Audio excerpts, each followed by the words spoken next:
Good morning, it's good to see you. I'm on the far western tip of Java, Indonesia, in a town called Banyuwangi, which is a town name that could quite easily fit into Australia, I think. Today, I want to talk to a few people, as I always do.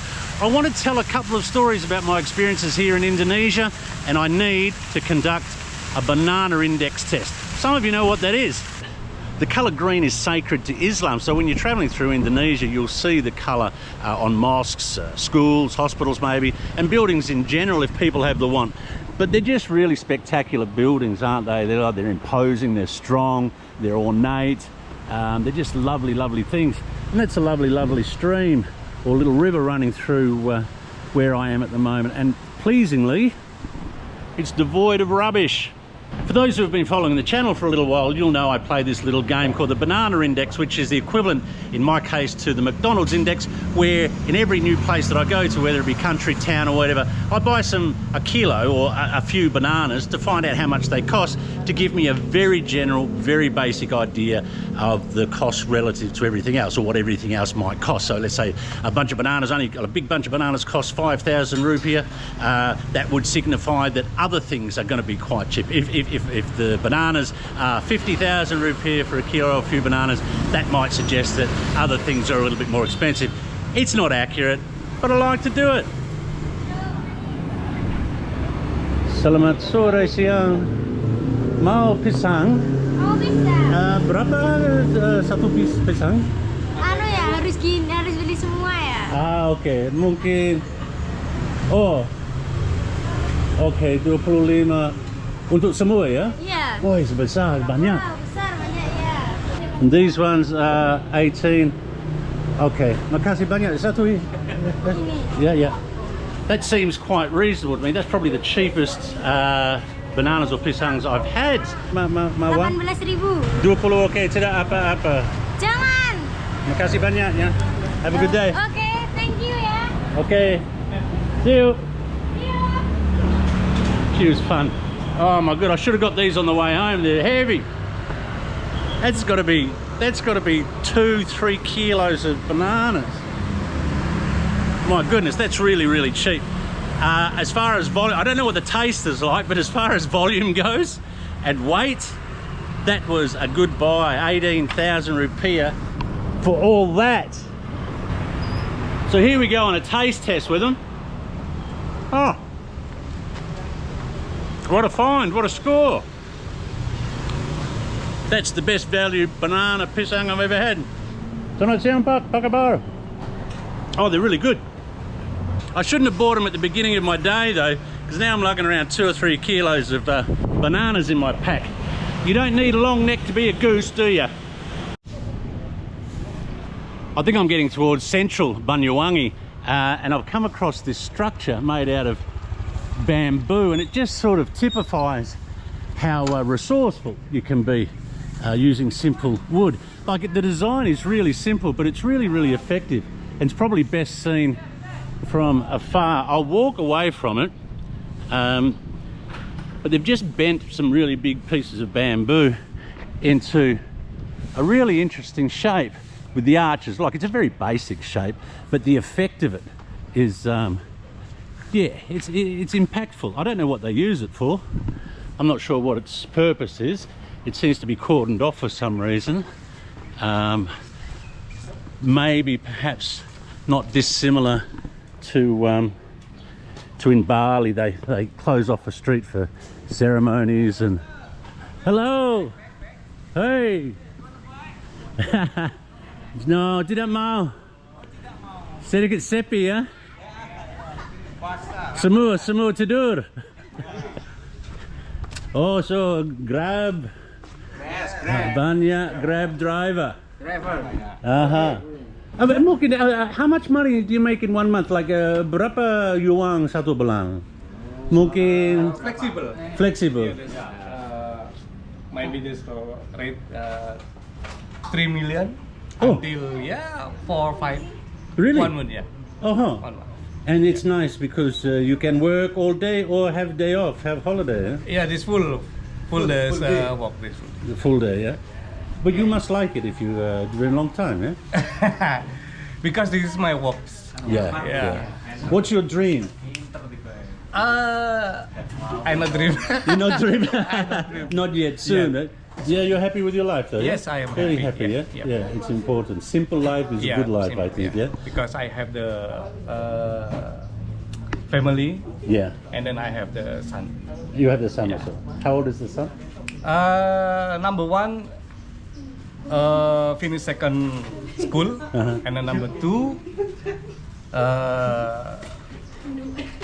seven. Can I ask, how old were you when you left school? Start from SD. You start when you're 5? No, 7. 7? Yeah, 7. And you finished when? Yeah. At 10, 15 tahu, 15 tahu sekolah di sekolah, No. 10 tahun. Awak dia full sekolah. Awak dia full sekolah berapa tahun? 12. 12. Full SD and second 12. 12 years. 12 for all ya. Ah, All okay. market. Very interesting, yeah. Okay. Makasih banyak semua. Okay. Thank you so much. Nice guys. Apa? Semangat. Oh. Selangkah. Mantap.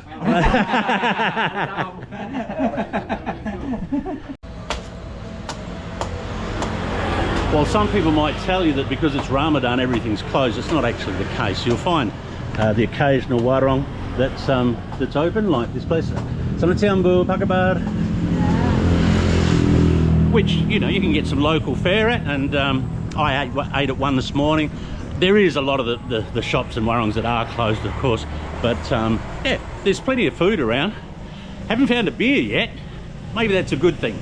So I've managed to get myself completely lost, which is... Hello, selamat sore.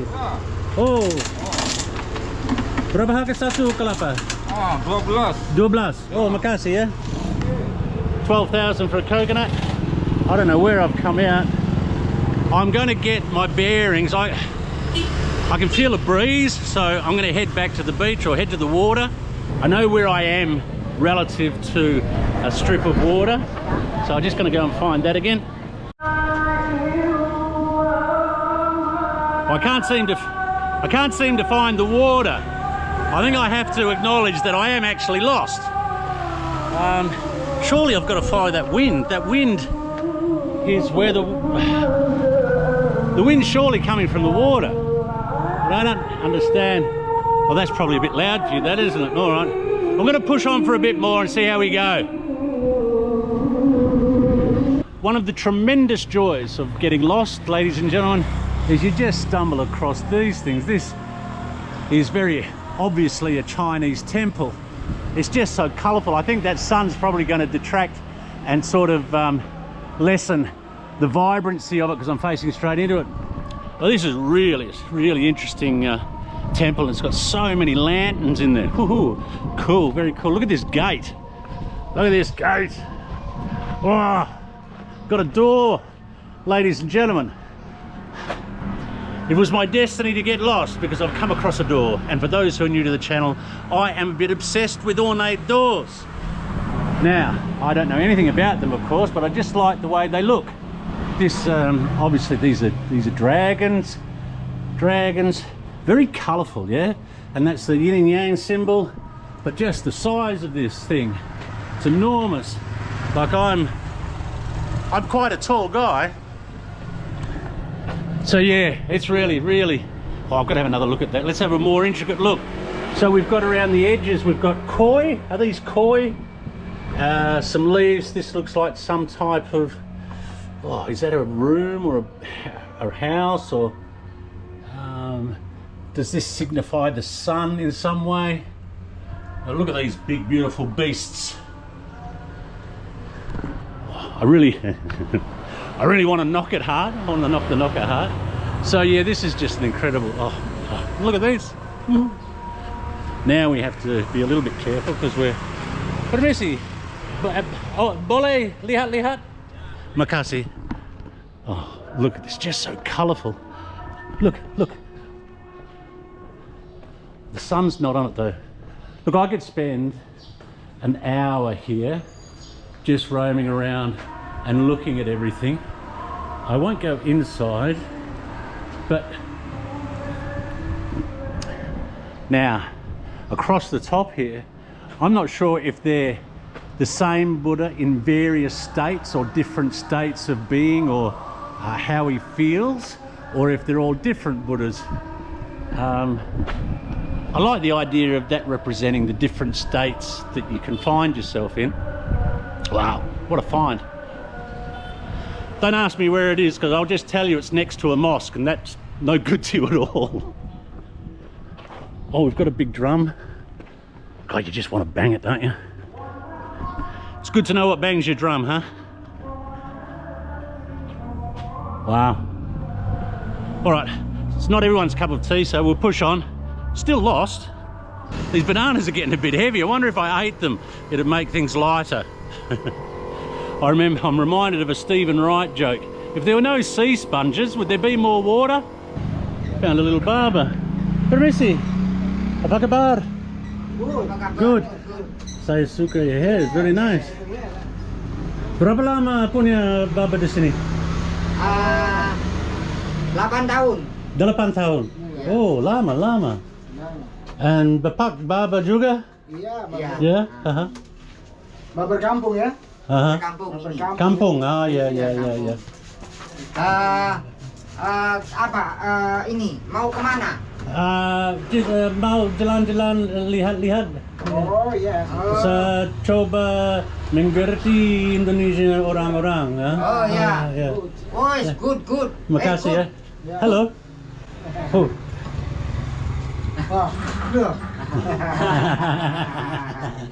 Oke, makasih banyak ya. Oke, thank you. Happy folk. I would have stopped and chatted for longer, but I am actually now, I find, miles and miles away from where I should be. Sometimes you just have to acknowledge that you have no idea where you are, and I'm at that point. What I do know is that this appears to be some fish farming, and by that cat that's sort of stalking around the edge, I'd suggest that is it. I think that's barley, possibly, I don't know. So I'm now going to have to resort to asking someone. The young lady taking my photo or a video. Hello. Apa kabar? Baik, Okay. Bos, baik. Gimana kabarnya, Bos? Di mana? Dari Australia? Dari Australia? Ya. Wah. Mau kemana hari ini? Enggak kemana-mana. Kemana? Kemana-kemana? Ya, nunggu ini. Sedikit lepar. Ya, di lebaran. Hai. Deh, tak foto no. Halo, how are you? Mau kemana? Ke rumah pulang. Rumah, pulang ya? Yes. Halo, sir. Australia. Foto, okay. Makasih. Yeay. Foto. Dah. More photos. Lots of photos. Stand up. 1, 2, 3. Okay. Makasih. Sampai jumpa ya. Okay. I am attracted to Asian women, not that young, obviously. I think for me, it's that almond shape. Like, we all have our physicalities that we're drawn to, don't we, really? Like, some people like muscular men, some people like slimmer men, some people are attracted to Latina people and like a particular type of Western look or whatever. I find myself drawn to Asian women, and although I've had some people suggest that I'll get past this mosque. Hello. I have had some people suggest that I'm a bit effeminate, I'm not as manly as other men, and some people have suspected me of being bi or something like that. I can assure you I'm a heterosexual guy. But I am drawn to Asian features, and it's got nothing to do with this concocted idea of, you know, Asian women being submissive. There's nothing creepy about it. I'm not after people half my age or whatever. But I do like particularly the Balinese almond shaped face. Hello. I think the Indonesian people generally are quite attractive looking people. I think, you know, there's a universal rule, isn't there? There's symmetry in the face and certain configurations that has been proven to be more attractive than others, and it doesn't matter what race or what type of people this appears in, you'll find them attractive. You know, you see the models on the walkways, it doesn't matter the colour of their skin, they have a particular bone structure or whatever, and they're attractive. But I do find the Indonesians and Asian people attractive, well, particularly women, of course. And if I was going to have to rank them, and I don't have to rank them, but why not? For me, I would say that Indonesians I find the most attractive, followed by the Vietnamese. I find the Vietnamese similarly attractive, but slightly less attractive, I guess. And I actually think the Nepalese are quite attractive people as well. And this idea that Asian women are submissive or subservient, in my experience, I haven't found that to be the case at all. I haven't had a relationship with an Asian person for 15 years, I think it is now, since I've had a relationship at all. One woman I had a relationship with, she used to work as a social worker for Red Cross and was sent to disaster zones or areas to offer community support. And oh, sorry, came straight at me. I wasn't concentrating on the road, which I probably should be. And she was a very empowered woman with her own ideas about, you know, her life and how it should be going. And she wanted an equal partner. I was engaged to a Balinese woman. She would not buy into any idea of me dictating or demanding anything. It was an equal effort on both parts. She was her own woman, and she was a successful woman. You know, she owned her own home, and she had investments in renewable energy, and like she was her own woman. There was no way I was going to be telling her to get behind the stove and cook a meal. Like, phew. She did like to cook though. Yeah, so this idea that Asian women are submissive, in my experience, isn't the case at all. I've probably had 4 relationships over the decades with Asian women, and not one of them would entertain for a second the idea that I would be somehow in charge. I say it again, one of the absolute joys of not knowing where you are or where you're going or what you might bump into is you just don't know what you'll find. Like, I've just stumbled across this really colourful walkway alongside a canal. Hello, Bakabad. And a really interesting mosque, which is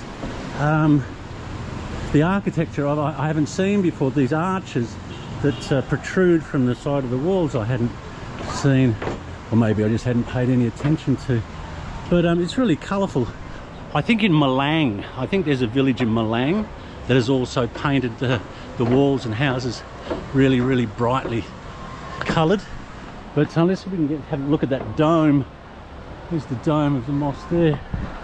No idea where it goes, of course. Oh, there's a whole flock of geese.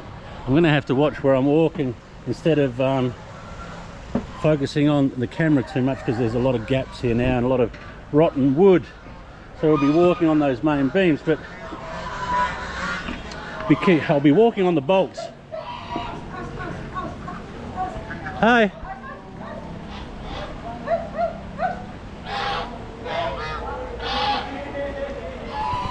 There's loads of geese here. Hello, Pakabad. I don't know what they're doing in there, but it's just a lovely little walk. It just takes you back to another road, but really colourful. With constantly hearing the mosque call to prayer since I arrived in Banyuwangi, I'm reminded of a story of a guy who didn't assimilate too well in Lombok when I was living there. He was an American guy that owns some land and a house, and it was right next door to a mosque. Why you'd buy right next door to a mosque if the noise annoyed you, I don't know, but it did annoy him, the call to prayer. So he went to the imam and asked the imam if he could turn the volume down. And the imam over the next few days did that, in the morning at least, because he was hated being woken up at 4:30. But on the 3rd or 4th day, the volume went back And this went back and forth for a while. He'd go and see the imam would turn it down for a couple of days and then turn the volume back up in the morning. This American guy got so fed up with it, you won't believe it, but it's true, you can look it up. One night he snuck into the mosque and he cut the speaker cables to the mosque. And of course the following morning there was an absolute riot because it was obvious who had done it. The local villagers and the local people razed his house. They just burned his house to the ground, or left the shell of the concrete. He only just got out, escaped. The police got hold of him for his own safety as well as being charged. He was charged with blasphemy. He was held in a hotel, I believe. He was, well, before trial he was held in a hotel, and after sentencing he was also held in a hotel because he wasn't safe. Now, it's a ridiculous story. You have to admit that somebody moves, not just moves, but buys property in a country where there are mosques and you don't like the sound of call to prayer, and you buy a house, yeah, not just that, you buy a house right next door to one, then realise you don't like it. Insane. And then to go and do what he did is just incredulous to me. Look, if you're coming into these places, the responsibility is on you to assimilate, you know. You have to accept that this is their place. These are their cultural values. This is how the society functions. To come in here and demand that they behave in a way that you deem as suitable or correct is just outrageous, you know. Silly boy, silly boy. I just found some street musicians. I'm going to try and get them to play. I don't know whether... You bisa? Yeah? Oh.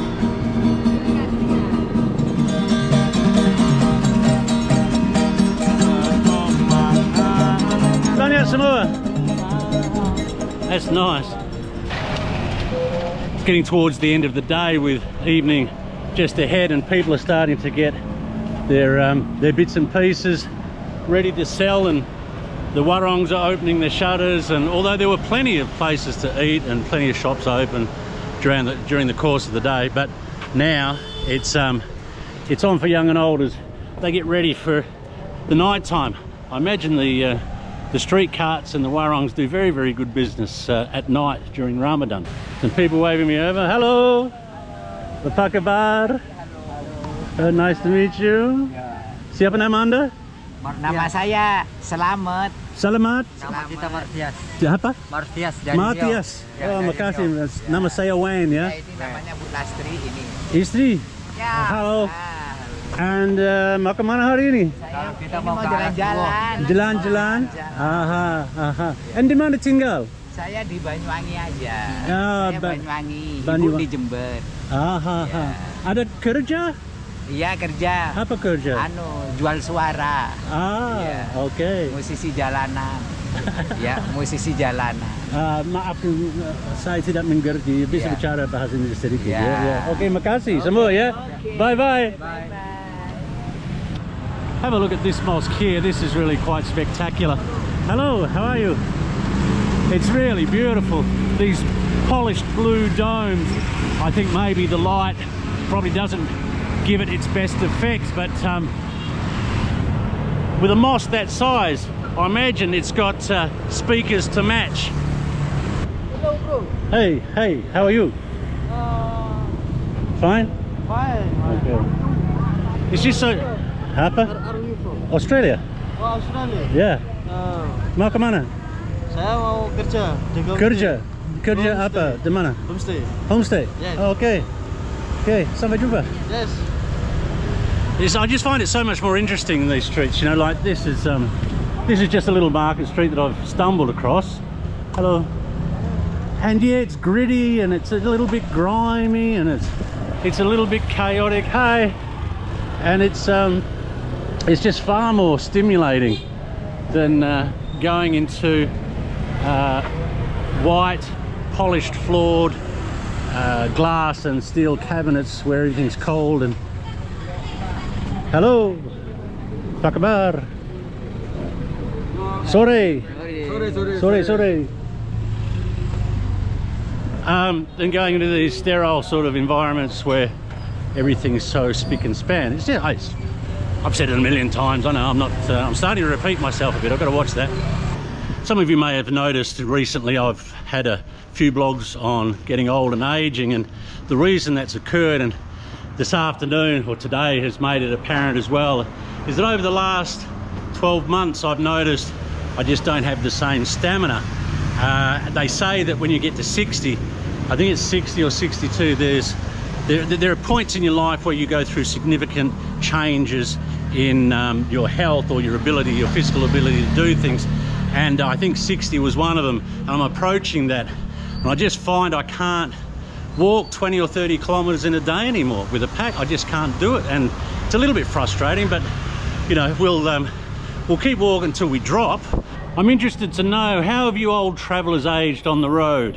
Have you gone gracefully, or have you just kept persisting until you can do it no longer and are forced off the road? This is a cemetery not far from where I'm staying, and you'll notice it's also painted in green. The day before Ramadan, yesterday, everyone comes to the cemetery and cleans it, or cleans their family members' area or gravestone, and they leave flowers and they spend time sort of remembering and attending to their ancestors. I was told this by someone this morning. Hello. I wasn't able to get here yesterday myself, but yeah, there's that green colour again, and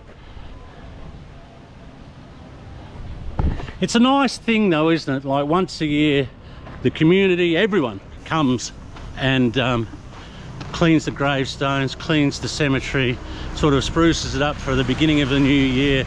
It's just that kind of tradition I like, you know.